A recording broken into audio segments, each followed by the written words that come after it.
Emmy-winning TV creators Robert and Michelle King are back with a literally jaw-dropping six-part series called The Bite, all of which is now available to stream exclusively on Spectrum's on-demand platform. I'm Rob Licuria, senior editor at Gold Derby, here with the Kings to talk about their ambitious new drama in which two neighbours juggle everyday life and possibly the end of the world.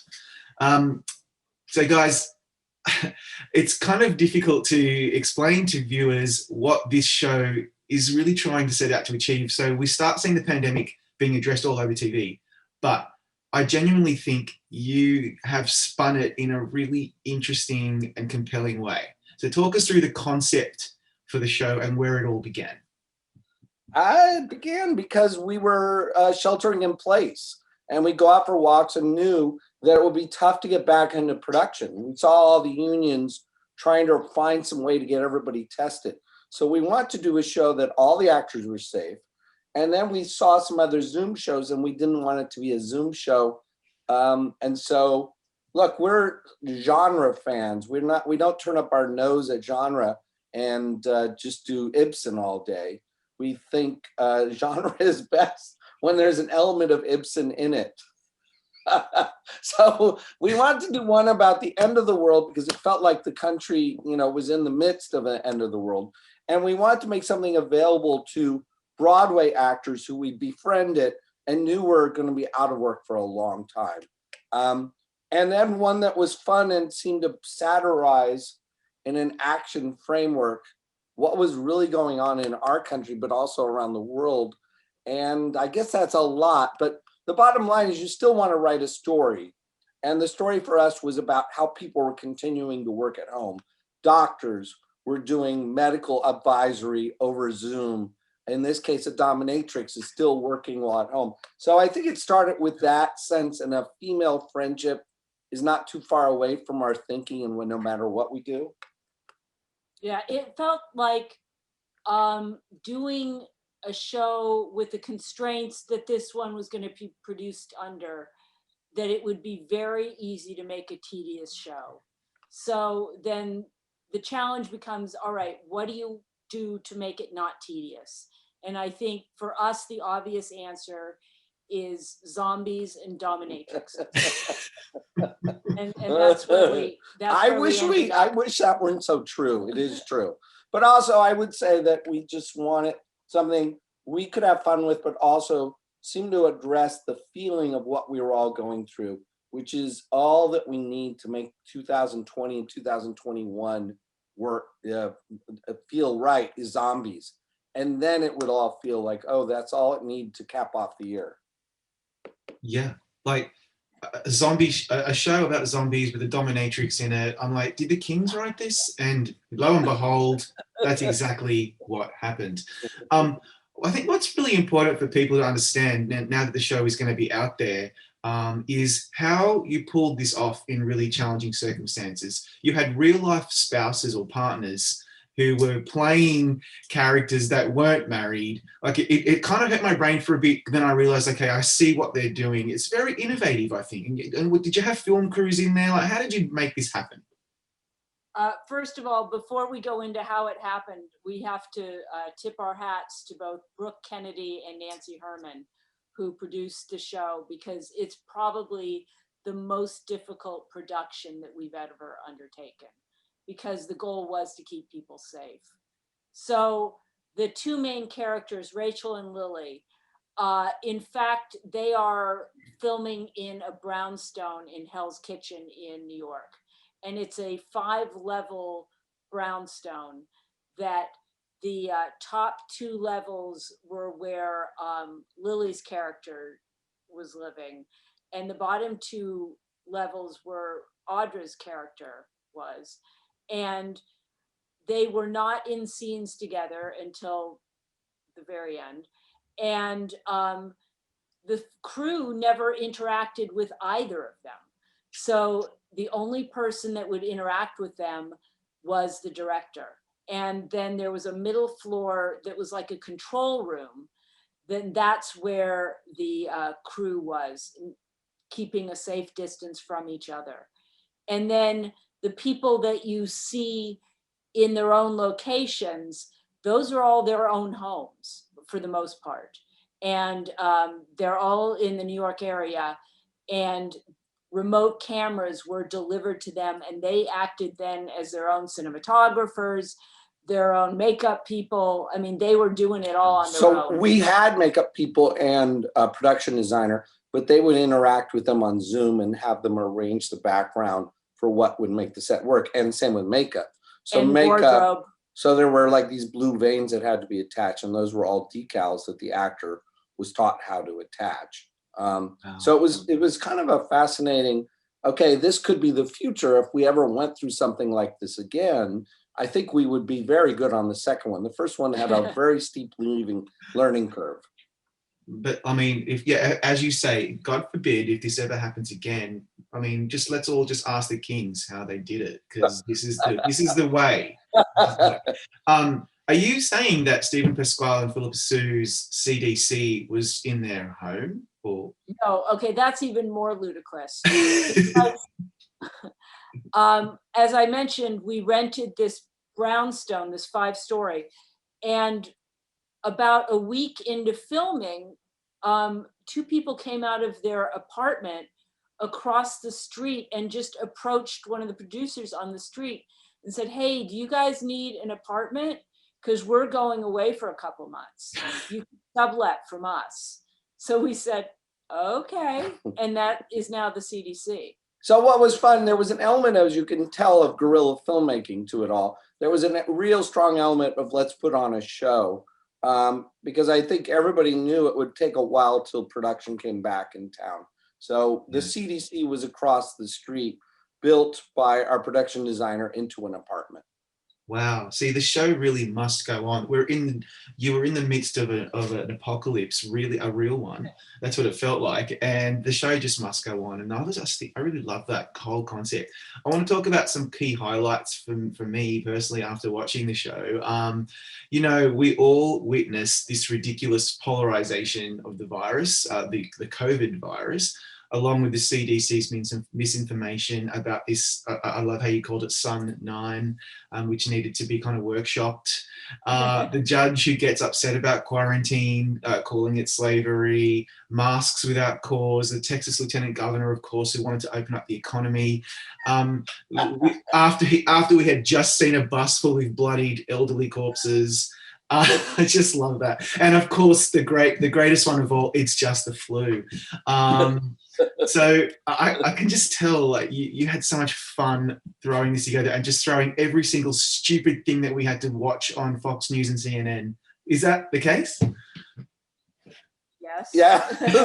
I mean, the thing is, the insanity kept developing as we were writing and shooting. I mean, because we were writing them as we were shooting, and you never really hit the bottom of the insanity. I mean, and you're exactly right. People saying it was, you know, a flu with cannibalistic like tendencies felt like, oh, that is the next step in how we're going to talk about it. But it's felt like there was one respecter in people who've seen movies and TV shows, and that was towards zombies.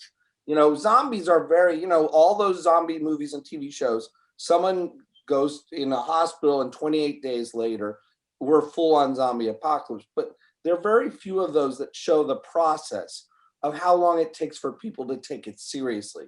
Because it's a TV and movie trope, it's very easy for the deniers to say, there are no zombies in life. This is insane. This is the CDC saying there's something like zombie. So it felt like it was a good idea for how to satirize this disrespect for the seriousness of people dying. People are dying. I mean, if it were a zombie show and we had as many deaths as we had in this country, almost 600, 700,000, and we think even more, I think everybody would be running for the hills. So anyway, that just seemed to be a way to address this kind of dismissal of something you can't see as well as you can see zombies.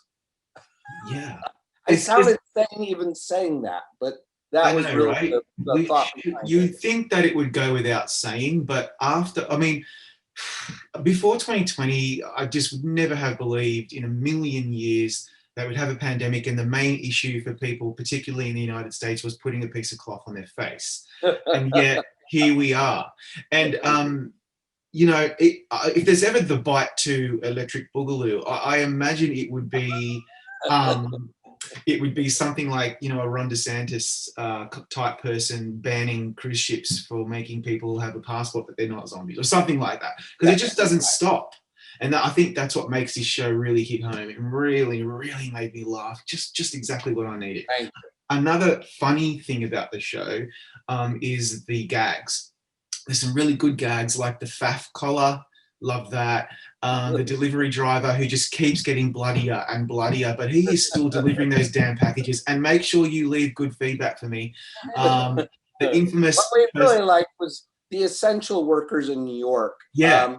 You know, for a while there, food was coming in through Seamless, and you were depending on these people who were being sent around the city from place to place. And it was like there seemed to be this lack of respect for the fact of how difficult that job was.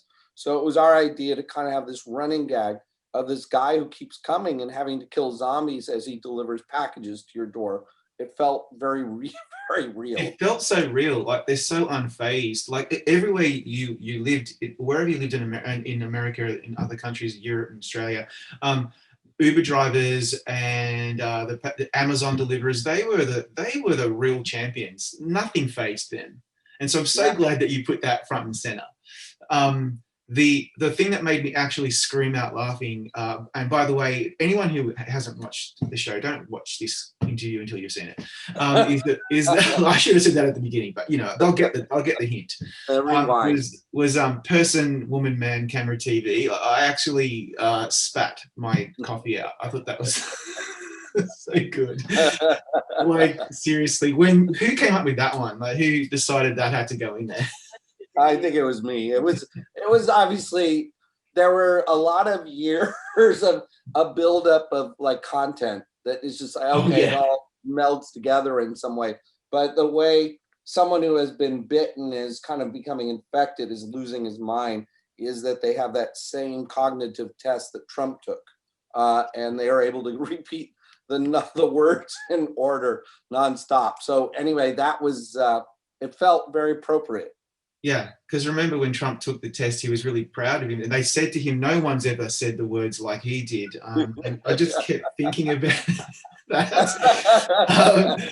The other, and I loved Lily's ASMR as well. That was a really great thing that you were able to do with that character as well. So yeah, lots of fun stuff. You also have this cat that I thought, okay, this could go really awry. It could not work, but it kind of did, and it was very slapsticky. And I think it was just a fun thing to do, but it was also slightly horrifying. So, do you enjoy breaking out of the clever King style satire and just getting into some really like just going for it and going with the slapstick? I think slapstick, but also set pieces. Set pieces are, you know, look, the only one who usually talk about set pieces are writers to other writers or filmmakers to other filmmakers. It is, what is the self-contained like haiku in the middle? Oh, this is so pretentious, but the little haiku in the middle of a narrative that you could take out and is fun on its own. And that can be a moment of suspense. What I think is that sweet spot is when it's comedic slapstick mixed with like a Hitchcockian suspenseful beat. So I think those are the things that we always crave, because it's when movies and TV shows get you excited.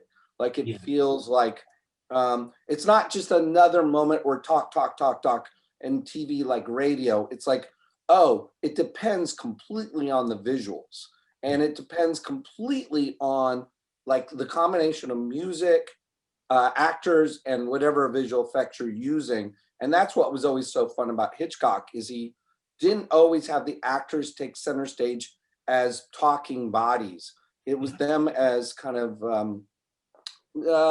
very much them as people like who react like we are, with point of view camera and everything. It was difficult, obviously, because whenever you saw their point of view, the actor was gone, and it was our visual effects crew that went in and shot that stuff, and then the visual effects done afterwards.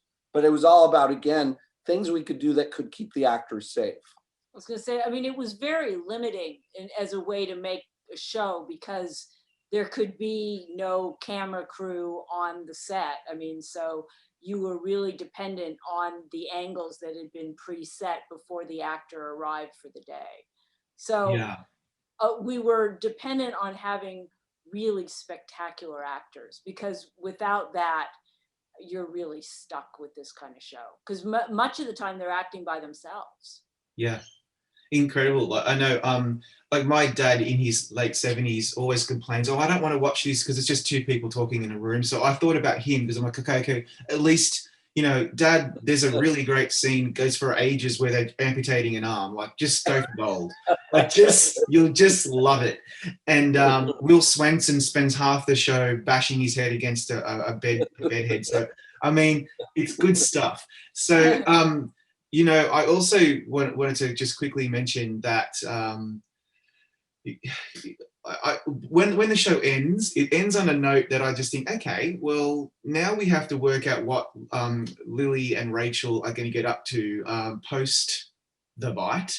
And so why did you end it that way? You know, the pandemic had developed as we were writing and shooting, to the point where we could test the actors and actually put them in scenes together. Because at the start, it was very questionable whether we could or should. So we felt the love affair of the show is the female friendship. I use love affair metaphorically. You know, so it was a little like Sleepless in Seattle ends with two people getting together in person. They've been apart for the whole time. We wanted to do something similar now that we knew we could for pandemic reasons. But given that you're talking about the end of the world, and we felt in the middle of the pandemic before the vaccine was helping people, there was this sense like things can't end happily ever after. And that's not to give anything away, because one could imagine there's a scenario where it does, but there's another scenario where it doesn't. And what we felt was interesting is Thelma and Louise Lank, two women who are facing the end in a sense. What do they talk about? Because it feels like a lot of the Zoom conversations you have with people, like, what do you miss? What are you most looking forward to? What does life entail when this, and it's not lacking, it's cheerful conversations too. It's not all depression. So we just like the idea of having these two actresses that showed themselves as being so different in temperament.